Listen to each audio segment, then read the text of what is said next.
Hello, my name is Tina, and I'm blessed to be standing before you today to tell you a little about myself and my family.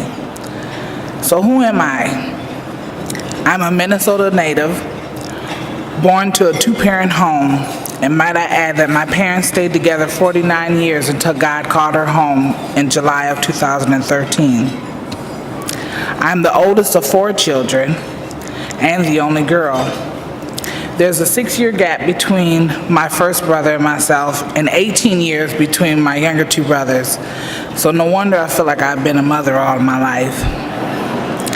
But despite the age difference, my parents raised us to be very close. My mom will remind us that we are all we have.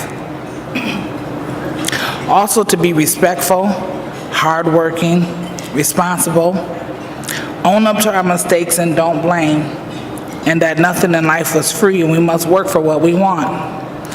As a matter of fact, I had my first job, when I was 12 as a paper girl.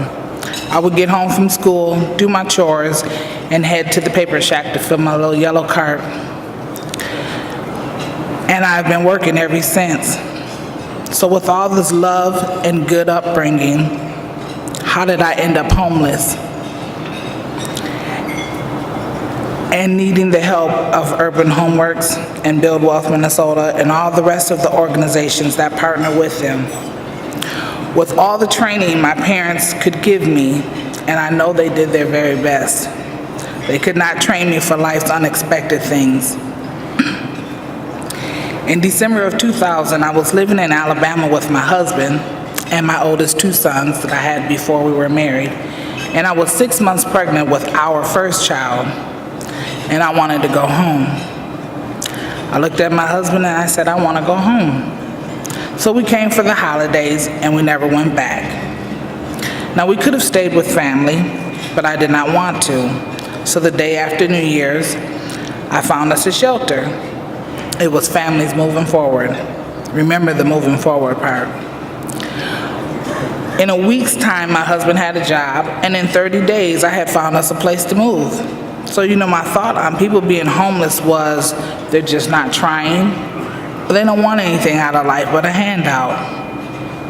That is until 2005, and I came home to find an eviction notice on our door. Now, I could stand here and blame it all on my husband, but I won't. I'm going to just say we were unequally yoked. And there would be some lessons that I still needed to learn coming. But God was in the midst of it all. So in a hurry, we packed up a 2-bedroom apartment and moved with no place to go. One of my cousins said that we could come and stay with her, so off we went. But that night, as my 2 younger sons lay sleeping on her living room floor, there was some movement through the house that woke me up. And to my surprise, my cousin and some of her friends were getting high off cocaine as my sons lay right there. Now this is not my house, and I could not tell her what to do in her house. So I brought my boys in the room with me and my husband, and I just prayed until the morning. And at that time when I woke up, I told my husband, we cannot stay here. Now I did not love my cousin any less, but this environment just was not for me and my children. That morning we went to Mary's place. Of course, after standing in a line for many hours, by the time she came to us, she said, we have no more rooms, but you can come back this afternoon and see if someone has moved out. So we went walking with really no place to go. As we came across the bridge, I could see some people cleaning a room, and I said, look, they're cleaning our room. We went back that afternoon, and wouldn't you know, the very room I saw them cleaning would become our home for the next 6 months. So yeah, I had to eat my own words.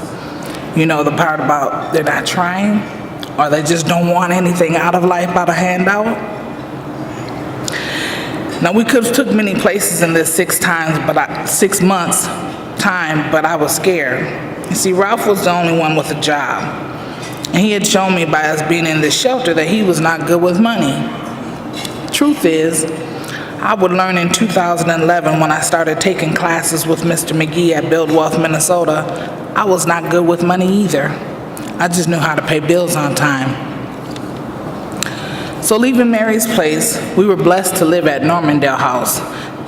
It was a family transitional house for families. And in 18 months' time, we were able to move into affordable housing of our own on one of the Elliott properties owned by Normandale and Urban Homeworks. There I began to see our lives take different forms. I was more family, and what am I going to leave my children besides alone? Ralph and I would soon have many arguments about our sons, how to raise them, what values to instill in them, what schools they would go to, but most it was about money. There was no savings at all. I remember saying to him, we've been together for 7 years at this time, and we have less than what we started with. We're not growing. I want a house, something to be able to leave our kids, don't you? He said to me, Tina, everyone's not supposed to have a house. So being stable seemed to be more important to me than to him. I had watched my parents work together for years, so I knew what it looked like, and we were not on the same page. The trust that Ralph could lead this family and keep us safe was fading and soon gone. Now, I loved my husband, but for me, just for me, that wasn't enough, and I couldn't take the chance, especially with my sons watching. So after 12 years of marriage, we are now divorced. Still love each other and care, but on different paths. And after renting from Urban Homeworks for 7 years, I took the step to see what Project Reclaim was all about. I'm now on my way to becoming a homeowner, so I thought. Remember, I'm not good with money, just paying bills on time. The first thing they did for me was send me to Build Wealth, Minnesota.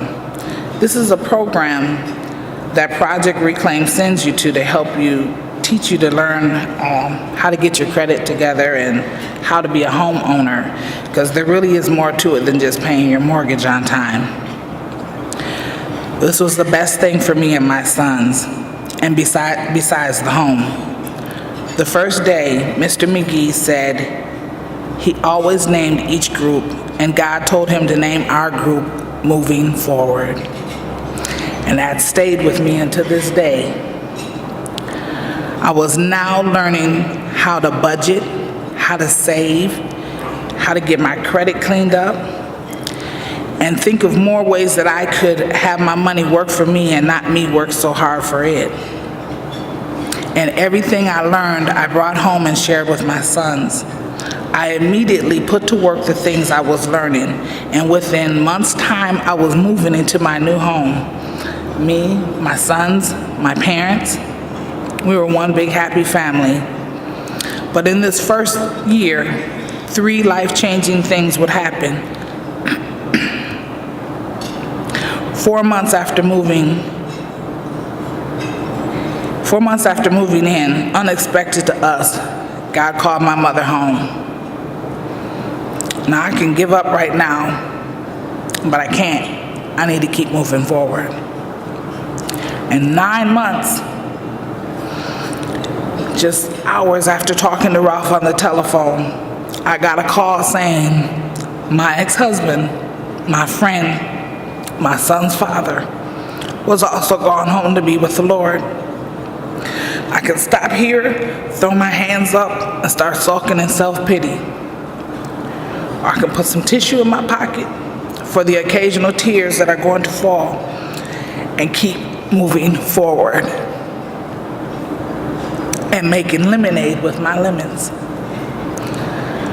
1 year after closing on our new home, I am no longer in a contract for deed with Urban Homeworks. I have refinanced to my own conventional loan. And just a few weeks ago, well, maybe it was about a month now, I came home after a meeting with Mr. McGee and read to my sons the start of our family business plan. Boy, are we excited. So who am I? I'm a mother that might not have had the second chance had it not been for Urban Homeworks and Project Reclaim in Build Wealth, Minnesota. I'm Miss Tina Fields Combs. Thank you.